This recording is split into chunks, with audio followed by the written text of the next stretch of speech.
अरे बहू रानी तो सारा सारा दिन कमरे में बंद रहती है, कोई काम भी नहीं। मैं तो बोर हो जाती हूँ, क्या करूँ। तभी मीना की सहेली रीना उससे मिलने आती है। अरे मेरे घर का भी यही हाल है, बेटा ऑफिस और बहू कमरे में बंद, समय काटे नहीं कटता। लेकिन अब सच मानो तो वक्त ही नहीं है कि वक्त से रोटी भी खा लूं। अरे बहन, मुझे भी बता दे कौन सा जादू चलाया है। मैं भी अब जिंदगी के बचे कुचे दिन आराम से काट लूं। दीवारें देख देख कर तो बोर हो गई हूँ मैं। रीना मीना को एक स्मार्टफोन देती है। ये ले, ये है वो छड़ी जो जादू करती है। इसमें मैंने तेरा फेसबुक अकाउंट भी बनाया है, एंजल प्रिया के नाम से। बस अब यहाँ दोस्त बना और सबसे बातें कर। सास को पहले तो उतना समझ नहीं आता है, लेकिन धीरे धीरे वो उसकी आदत डाल लेती है।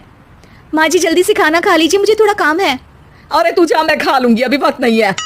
और सासू माँ मोबाइल में मुंह गड़ाए जवाब दे देती है। बहू समझ ही नहीं पाती और वहां से कमरे में चली जाती है। अचानक सास को किसी प्यारी पिंकी की फ्रेंड रिक्वेस्ट आती है। अरे वाह, ये तो कोई प्यारी सी लड़की लगती है, बात करती हूँ। सास फ्रेंड रिक्वेस्ट अपनाकर बात करने लगती है। अब क्या था, सास सारा दिन उस सहेली से बात करती, अपनी कहती उसकी सुनती। एक दिन सास फोन पर ही सर गड़ाए। अरे बहू, जरा मंदिर के लिए थाली सजा दे, आज कीर्तन है। बहू फोन पर किसी को मैसेज टाइप करते कहती है, माँ जी क्या है, अब मुझे क्या पता कि आपको कौन कौन से भगवान की पूजा करनी होती है। तभी सास के पास कोई मैसेज आता है। अच्छा अच्छा ठीक है, रहने दे, मैं ही कर लूंगी। अब मैंने मना थोड़ी ना किया है, कर देती हूँ मैं।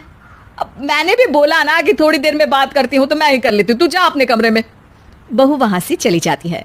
सास मंदिर पहुंचती है और मंदिर की सीढ़ियों पर बैठकर सास फोन पर लिखती है। अरे मेरी बहू सारा दिन अपने कमरे में बैठी रहती है। वहां से रिप्लाई आता है, मैं आपकी बहू को तो जानती नहीं हूँ, लेकिन हाँ एक बात है, हो सकता है आपने उसे ताने दिए होंगे या फिर उसका दिल दुखाया होगा। ऐसा करने पर बहुओं का मन ससुराल से हट जाता है। याद रखिए, बहू और बेटी में फर्क होता है। सास घर जाती है और बहू से बड़े ही प्यार से बात करती है, उसके लिए खाना बनाती है, उसे गिफ्ट में साड़ी भी देती है। जिसके बाद अगले दिन, माँ जी चलिए, आज मैं भी आपके साथ मंदिर चलती हूँ, आते वक्त भोले भैया के गोलगप्पे खा कर आएंगे।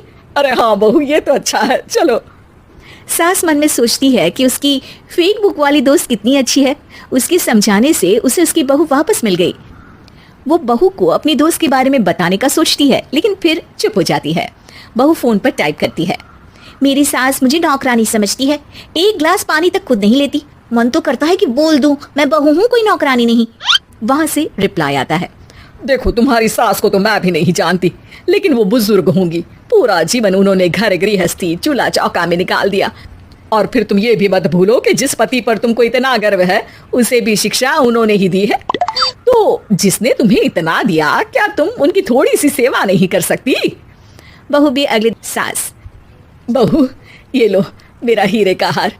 पहले तो सोचा था कि अपनी बेटी को दूंगी, लेकिन आज जब मेरे हाथ पैर में दर्द था तो तुम मेरा साथ दे रही थी। समय पर खाना पानी देकर तुमने ही मेरा बुढ़ापे में साथ दिया। उसके हिस्से का बहुत कुछ मैं उसे दे चुकी हूँ, लेकिन ये अब तेरा। बहू तो ये देखकर खुशी से उछल ही जाती है।